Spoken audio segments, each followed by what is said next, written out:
السلام علیکم ورحمۃ اللہ وبرکاتہ۔ محترم طلباء کرام، آپ کو میری جانب سے خوش آمدید۔ آج جو ہے الحمدللہ ماشاء اللہ ہمارا دوسرا دن ہے آن لائن کلاسز کے حوالے سے۔ تو ابھی ہم انشاءاللہ جماعت سوم میں مضمون اردو اور نظم کا عنوان آپ کے علم میں ہی ہے، اللہ ہی اللہ ہے، اور میرا نام جو ہے وہ سر جو ہے خرم آوان ہے، سر خرم آوان۔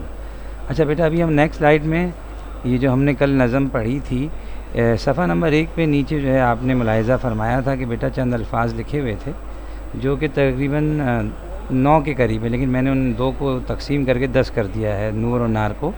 تو پہلے ہم انشاءاللہ ان کے معانی دیکھ لیتے ہیں، اور اس سے نیکسٹ اگلی سلائیڈ میں جو ہے نا انشاءاللہ جو اگلی سلائیڈ آئے گی، نیکسٹ سلائیڈ آئے گی، اس میں میں وضاحت نظم کروں گا۔ تو ابھی دوسری سلائیڈ کی طرف چلتے ہیں انشاءاللہ۔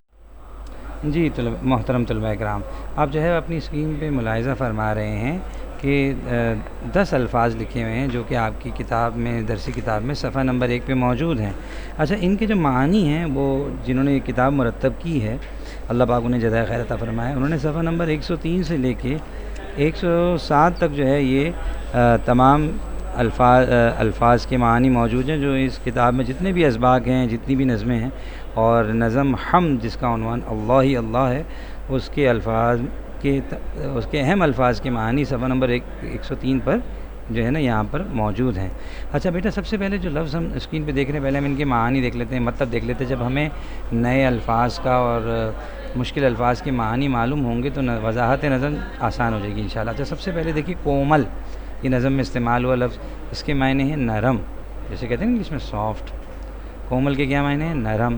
اچھا، یہ نیا لفظ آیا جو یقیناً آپ نے پہلے کبھی نہیں سنا ہوگا، ممکن ہے سنا ہو، لالا زار۔ لالا زار، اس کے معنی ہیں باغ۔ لالا زار کے معنی ہیں باغ۔ نمبر 3 پہ ہے نور، یہ لفظ آپ نے یقیناً کئی مرتبہ سنا ہوگا۔ نور کے جو آسان معنی ہیں وہ ہیں روشنی، نور کے معنی ہیں روشنی۔ اس کے بعد نار، یہ عربی زبان کا لفظ ہے جو کہ اردو میں جو ہے استعمال ہوتا ہے، کیونکہ اردو ایک لشکری زبان ہے، اس میں کئی زبانوں کا اثر ہے۔ تو بیٹا نار کے معنی ہیں آگ، اور قرآن کریم میں بھی نار کا لفظ جو ہے استعمال ہوا ہے۔ نار کے معنی ہیں آگ، جسے انگلش میں کہتے ہیں فائر۔ اچھا، ابر کے معنی ہیں بیٹا بادل، ابر کے معنی ہیں بادل۔ اس کے بعد ایک لفظ آیا ہے دھنک۔ دیکھیں دھنک کے آسان معنی میں آپ کو یوں بتا دوں، ویسے تو کتاب میں لکھا ہوا ہے قوس و قزح یا 7 رنگوں کی جو اکثر بارش کے بعد آسمان پر نظر آتی ہے، ایک چیز ہوتی ہے جس میں 7 رنگ نمایاں ہوتے ہیں، نظر آ رہے ہوتے ہیں، جس کو انگلش میں کہتے ہیں رینبو۔ تو دھنک کو قوس و قزح بھی کہتے ہیں، اور 7 رنگوں کی جو اکثر بارش کے بعد آسمان پر جو چیز نظر آتی ہے اس کو دھنک کہتے ہیں۔ اگلا لفظ ہے افلاک۔ افلاک کے معنی ہیں آسمان۔ افلاک کے معنی کیا ہیں؟ آسمان۔ اچھا، اس کے بعد جو ہے بیٹا اگلا لفظ ہے وہ ہے سنسار۔ آپ اپنی کتاب میں بھی دیکھ رہے ہیں اور اسکرین پہ بھی جو ہے نا آپ ملاحظہ کر رہے ہیں۔ دیکھیں سنسار ایک یقیناً آپ کے لیے ایک مختلف اور نیا لفظ ہے۔ سنسار کے معنی ہیں زمین یا زندگی۔ صحیح ہے، سنسار کے 2 معنی ہیں جو آپ کو آسانی سے سمجھ میں آ سکیں، زمین اور زندگی۔ اس کے بعد اگلا لفظ ہے ہمسر۔ ہمسر، وہ کون ہے جس کا کوئی ہمسر نہیں ہے؟ وہ اللہ تعالیٰ ہیں۔ یعنی ہمسر کے کیا معنی ہیں؟ برابر۔ ہمسر کے معنی کیا ہیں؟ کوئی آپ سے پوچھے آپ کو پتہ ہونے چاہیے، برابر کے ہیں، اللہ تعالیٰ کی کوئی برابری نہیں کر سکتا۔ رہبر، رہبر کہتے ہیں راہ دکھانے والا، راہ کہتے ہیں راستہ، راستہ دکھانے والے کو رہبر کہتے ہیں۔ اب بیٹا ہم اپنی نیکسٹ سلائیڈ میں جا رہے ہیں انشاءاللہ، اس میں آپ کو ان الفاظ جن کے معنی ہمیں پتہ چلے میں وضاحت نظم کروں گا انشاءاللہ۔ جزاکم اللہ خیر۔ اچھا عزیز طلباء کرام، ہم نے جو یہ نظم پڑھی، حمد پڑھی، اور حمد کا عنوان جو شاعر نے یہاں پہ لکھا ہے، منتخب کیا ہے، اللہ ہی اللہ، یعنی مراد یہ ہے کہ اللہ ہی کی ذات سب کچھ ہے، اللہ ہی اللہ۔ صحیح ہے۔ تو بیٹا سب سے پہلے ہم پہلے بند میں 4 مصرے ہیں، ان کی میں وضاحت کرتا جاؤں۔ دیکھیں اب شاعر کہتے ہیں کس نے سورج چاند چلائے، یعنی یہ سورج اور چاند جو روزانہ طلوع ہوتے ہیں، غروب ہوتے ہیں، ان میں موجود روشنی اور ان کے وقتوں کا مقرر ہونا، یہ سب کچھ اللہ نے کیا ہے، اللہ ہی کر رہے ہیں اور اللہ ہی کریں گے۔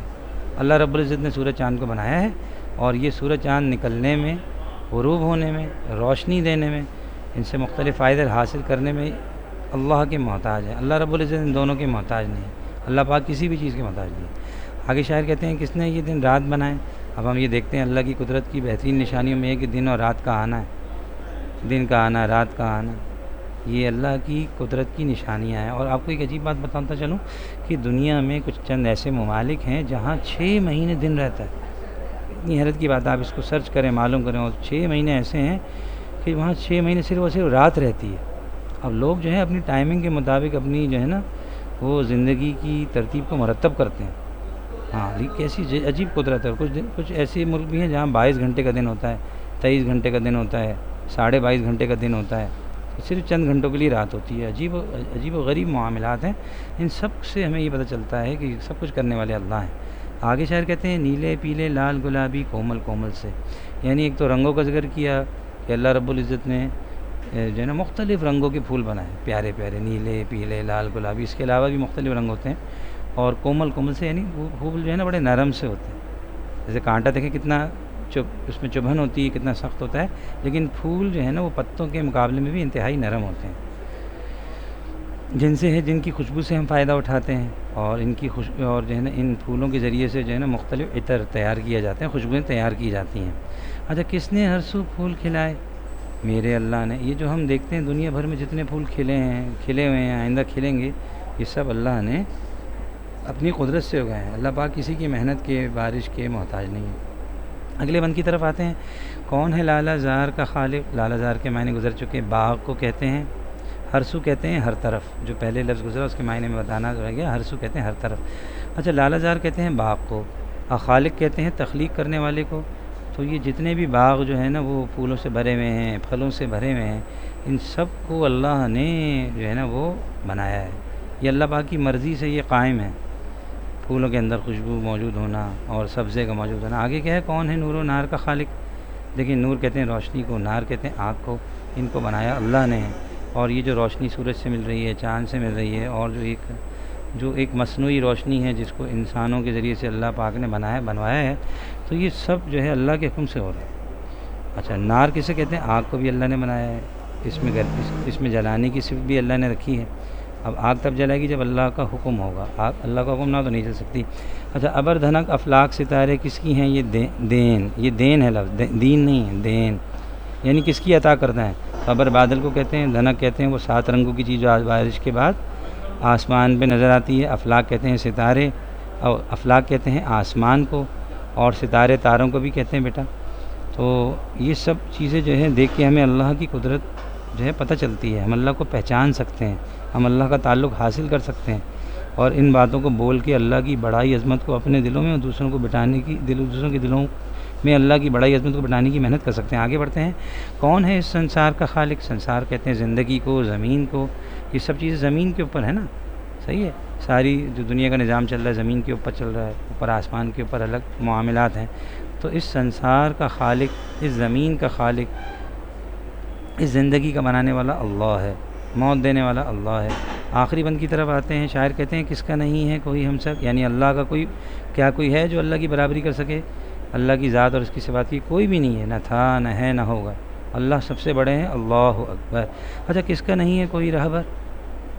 میرے اللہ کا۔ اللہ پاک کو کسی کی ضرورت نہیں ہے، سب کو اللہ کی ضرورت ہے، سب اللہ کے محتاج ہیں۔ اللہ پاک جو ہے کسی کی محتاج نہیں ہے، اس کا یقین ہمارے دلوں میں ہو اور ہمیشہ رہے، اس کی محنت کرتے رہیں، کوشش کرتے رہیں۔ میرا اللہ گھر دیتا ہے بندوں کو، لیکن کس کا نہیں ہے کوئی بھی گھر؟ میرے اللہ کا۔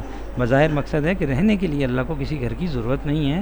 ہاں، اللہ رب العزت نے مساجد کو اپنا گھر بتلایا کہ آؤ میرے گھر میں آؤ، مردوں کے لیے خاص طور پہ، اور مجھے یاد کرو نمازوں کے ذریعے، تلاوت تسبیحات کے ذریعے سے۔ لیکن اللہ پاک کو کسی گھر کی ضرورت نہیں ہے۔ اور ہاں، جس دل میں ایمان کامل ہو، ایسا مسلمان کا دل جو شرک اور بدعت سے اور جو ہے گندگی سے، کینہ بغض سے پاک ہو، ایسے دل میں اللہ کا تعلق ہوتا ہے، اللہ کی سچی محبت ہوتی ہے۔ امید ہے آپ کو میری وضاحت پسند آئی ہوگی۔ جزاکم اللہ خیر۔ اگر کوئی بات سمجھ میں نہ آئے تو اس ویڈیو کو دوبارہ سے آپ جو ہے وہ کسی بھی وقت جب آپ کو وقت و فرصت دیکھیے گا۔ جزاکم اللہ خیر، والسلام علیکم ورحمۃ اللہ۔